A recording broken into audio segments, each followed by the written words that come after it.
Sen gelen yollara istəyirəm güldüzəm. Gel tutum ellerinden yanında serbest olun. Duyum senin əhrini sarhoş olun mest olun. Ay yaz ben sol tərəfinə bade bade içim senin şərəfinə. Xatirələr dağılsın otağımın hər tərəfinə. Ay yaz ben sol tərəfinə bade bade içim senin şərəfinə. Xatirələr dağılsın otağımın hər tərəfinə.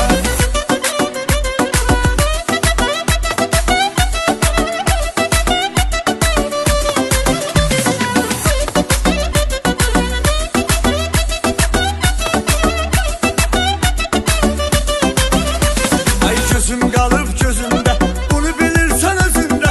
Səndən üzcə insanı sevmərəm yer üzündə. Sən nə türəyli yarım, arzu diləyli yarım.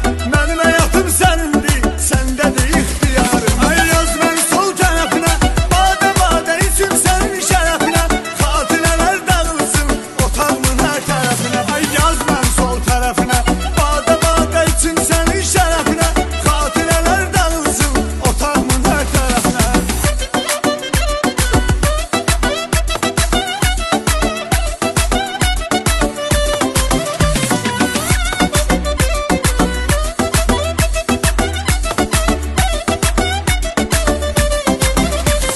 Gir gözümdən ürəyimə, uzatdıqca əl mənə.